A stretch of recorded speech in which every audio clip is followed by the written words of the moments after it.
Ayaw na daw. Ayaw na daw niya. So ayun guys, hindi nga pala kami dito pumasok kasi nga ngayong araw kami aahon sa bundok at mangunguha ng pulot pukyutan. Kasi nga nagsabi yung pinsan namin, sabi ng pinsan namin, may tukoy nga daw siyang pukyutan.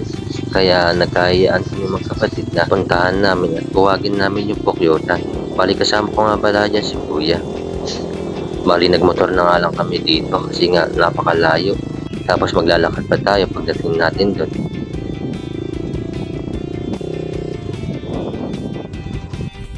So ayun guys, bali iniwan na namin yung motor dito. Pwede naman pumunta ron. Kaso nga lang, baka magkaroon ng sunog o di naasahan magkasunog doon sa baba. Hindi na agad namin mapupuntahan yung motor. Baka mamaya masunog yung motor namin. Kasi ngayon, tag-init. Tuyo ang mga damo. Kaya mahirap na. Kaya iwan na namin dito. Bali kasama namin si Junior. Siya yung may tukoy ng pukyutan. So ayun nga guys, nakakita nga doon si Kuya ng labuyo. Ayun na yun. Yun lang, nakalipad. Tapos ito nga, papasok na nga kami dito sa gubat.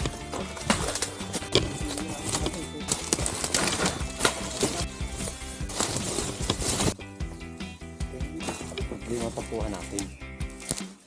May vehicle naman yan, no?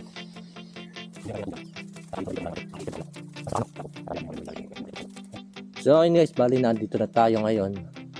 At pinag-i-share pa namin yung plano kung paano namin kukuhanin yung yung pukyutan. Kasi wala siyang pagpepestuhan. Bali may punong kahoy na maliit dito. Tapos sidikit namin doon. Yung pukyutan na yon.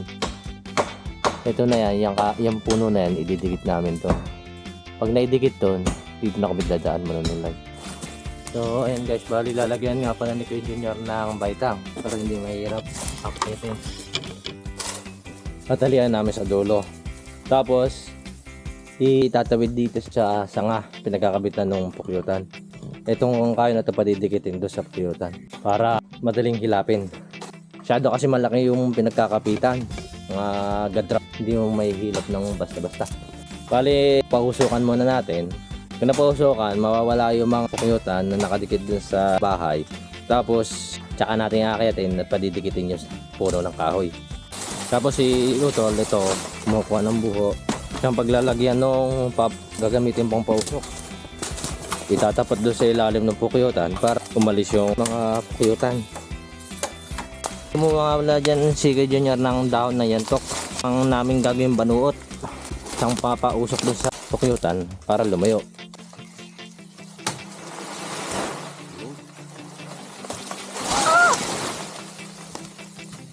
Kuha yun. So ayun guys, bali nakakita kami ng bilwa dito. Then gagawa ulit kami ng isang banuot. So ayun guys, nakagawa ng isang banuot. So ganito siya. Kasabit lang ito doon sa itaas. Sisindihan dito sa ilalim para yung usok niya dire-diretso. Pakit ng pakyat hanggang sa maubos hanggang dito dulo. Ganun yan. Bali, inumpisa na nga na kay Junior talian yung banuot. Ito nga pala yung gagamitin natin pang pausok doon sa pukyutan. Bali, sinindihan niya na nga at umpisahan na nga namin paalisin yung pukyutan. At ayan na nga guys, nagsiliparan na nga ang mga pukyutan. Ayan guys, nagkakagulo na yung mga pukyutan. Bali, habang pinapausukan nga at inumpisahan ko na nga ang pag-akyat dito sa puno. So, nagbago na nga pala yung plano. Ang dulas kasi ng puno to, kaya ang gagawin ko dito, tatawid na lang ako dito sa kabila. Dito na lang ako hawak sa bagin sa may bikal, akit doon sa ibabaw ng puno. At doon na lang ako maglalambitin sa tali para makuha yung pulot. So, nandito na nga ako sa ibabaw ng puno at uumpisahan ko na nga ang pagkuha ng pulot. Ang hirap pala manguha pagka ganito, napakataas. Bali, tinabas ko na nga pala yung saray dyan, yung pinakabahay ng pukyutan. Tapos tatanggalin ko na nga lang dito muna yung dumi ng pukyutan, yung pinakatai niya. Bago yung pinakapulot naman, ang kukunin ko. Oh. Bahay pa yan. Ayaw ko na dyan.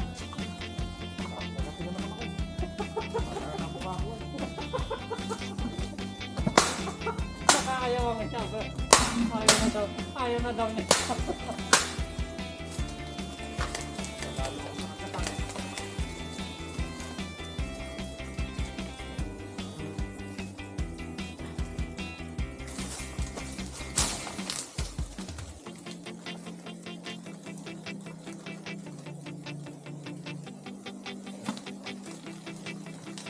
Lasampaan yung puro dito. Lasampaan na to. Wala namang may alam. Wala namang may alam. Tayo lang tatlo.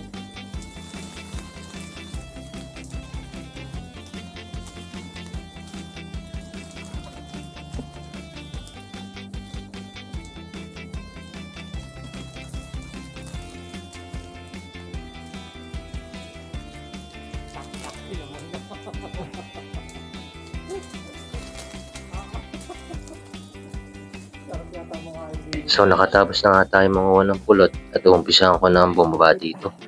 Totoo pala ang sabi nila, ang dali ng pag-akyat, ang hirap naman ng pagbaba. Hey guys, nakayari rin. Yamas ah. Ito guys yung masarap. Yan, yung inakay. Ito masarap. Puti-puti. Ayan o. Yung nakay. Mas matapang pa nga yung pukuyutan sa baba. Ay sa doon sa itaas. W, yung tapos sa itaas. Oo nga.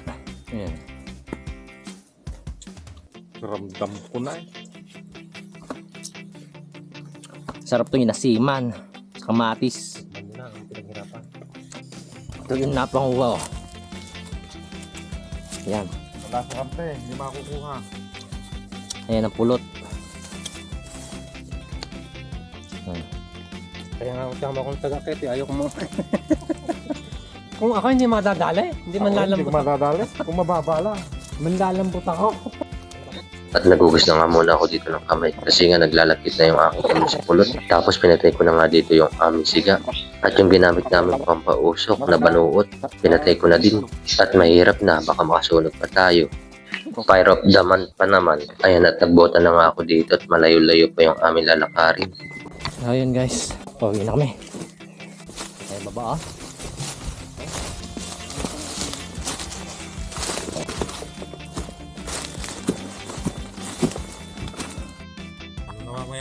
Sino ang gustong bumili ng pulot? O, pangita. Ang pure na pulot.